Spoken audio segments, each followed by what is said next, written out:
Pancasila, entitas, identitas, dan pendidikan berpihak mewujudkan pelajar Pancasila.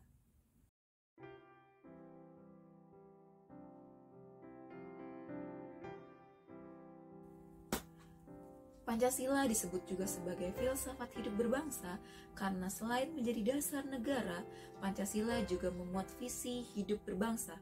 Soekarno sebagai Bapak Proklamator Indonesia menggali nilai-nilai Pancasila dari nilai-nilai budaya bangsa untuk dijadikan perekat dan penyatu hidup berbangsa. Pancasila yang memuat 5 sila sebagai kesatuan merupakan identitas bangsa Indonesia. Nilai-nilai kemanusiaan yang termuat dalam sila-sila Pancasila merupakan fondasi filosofis pengembangan hidup berbangsa di bidang politik, sosial, budaya, dan pendidikan di Indonesia. Idealisme yang termuat dalam Pancasila menjadi filsafat pendidikan bangsa. Artinya, seluruh warga Indonesia disatukan dalam cita-cita yang sama untuk mengembangkan diri dan berkontribusi bagi perwujudan nilai-nilai Pancasila. Setidaknya ada 2 hal hakiki yang layak ditegaskan sebagai nilai-nilai kemanusiaan khas Indonesia. Pertama, kekayaan, religiositas. Kedua, kebinekaan. Sebagai entitas dan identitas bangsa Indonesia dan perwujudan profil pelajar Pancasila pada pendidikan yang berpihak pada peserta didik dalam pendidikan abad ke-21. Pendidikan mempunyai peran penting dalam melestarikan keragaman di Indonesia, menjaga kesatuan, memelihara keharmonisan, dan mengembangkan kualitas keindonesiaan.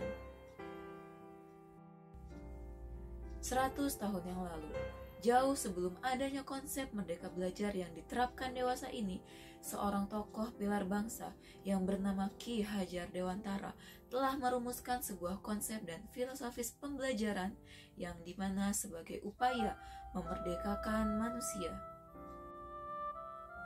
Dalam mencapai tujuan tersebut dibutuhkan sebuah keberpihakan kepada peserta didik dengan memfasilitasi kebutuhan peserta didik yang terdiri dari berbagai latar belakang karakteristik yang berbeda, mulai dari ras, suku, agama, adat, budaya, minat, motivasi, gaya belajar, dan tingkat kecerdasannya.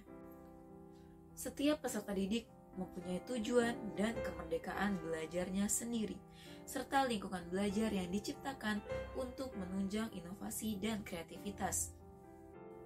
Nilai yang harus terus ditanam dan dijaga dalam semboyan Ingar Sosum Tuludo, di mana menjadi seorang pemimpin harus mampu memberikan suri tauladan.